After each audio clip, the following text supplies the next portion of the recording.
Police और forest की नाक के नीचे चल रही जिले में अफीम की खेती। जी हां, सुनने में अजीब लग सकता है, लेकिन ये सच है। और ये सच उजागर किया है एक बाघ ने अपनी जान देकर।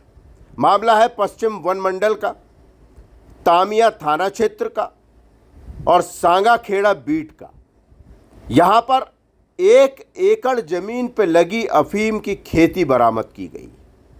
लगभग 4 महीने की यह फसल है, जिस पर आज तक न वन विभाग की नज़र पड़ी और न पुलिस की नज़र पड़ी।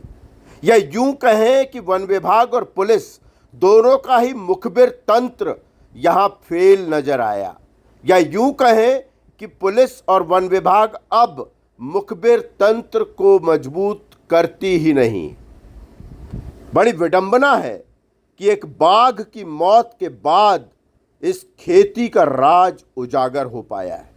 दरअसल 26 मार्च से ही पश्चिम वन मंडल की टीम नर्मदापुरम के एक कॉलर आईडी लगे बाघ की तलाश कर रही थी। इस तलाश के दौरान वन विभाग की टीम को एक बैल मृत अवस्था में मिला, जिसका शिकार बाघ ने किया था। इस बैल के मालिक, जो कि इस अफीम का खेत मालिक भी है, इस बैल के शिकार के बाद इस खेत मालिक ने उस मृत बैल पर पूरी तरह से यूरिया लगा दिया, बुरी तरह से लगा दिया।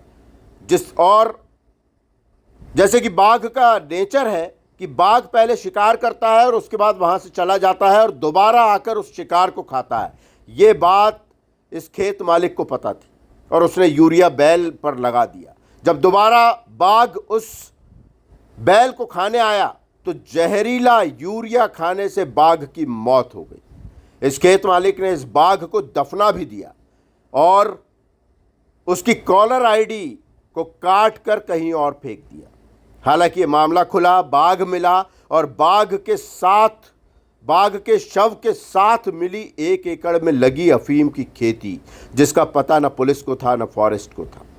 पुलिस और फॉरेस्ट जिनको की जिम्मेदारी है कि अपने क्षेत्र में घूमे और अपने क्षेत्र में हो रहे अपराधों का पता लगाए, लेकिन वन विभाग और पुलिस दोनों के ही आला अधिकारियों की नाकामी इस मामले में साफ दिखती है कि उनका जमीनी अमला काम नहीं कर रहा है। इस पूरे मामले में साफ नजर आता है कि न पुलिस के कर्मचारी काम कर रहे हैं। मामला तामिया थाना क्षेत्र का है। छातीआम, जो कि तामिया थाना क्षेत्र में आता है, इसी छातीआम में इस अफीम की खेती को पाया गया है, जो कि एक बाघ की मौत के बाद उजागर हुआ। लेकिन 4 महीने की फसल होते तक न फॉरेस्ट को इस बात का पता चला और न पुलिस को इस बात का पता चला।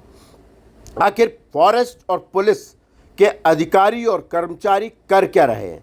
क्या केवल अपराध होने पर ही ये घटना स्थल पर पहुंचते हैं, या इनकी जिम्मेदारी अपने क्षेत्रों में घूमकर यहाँ के मुखबिर तंत्र को मजबूत करने की है, जमीनी अमले से बातचीत करने की है, पंचायतों में मिलने जुलने की है, या सिर्फ थानों में बैठकर आराम फरमाने की है? जगह जगह चोरियां हो रही हैं,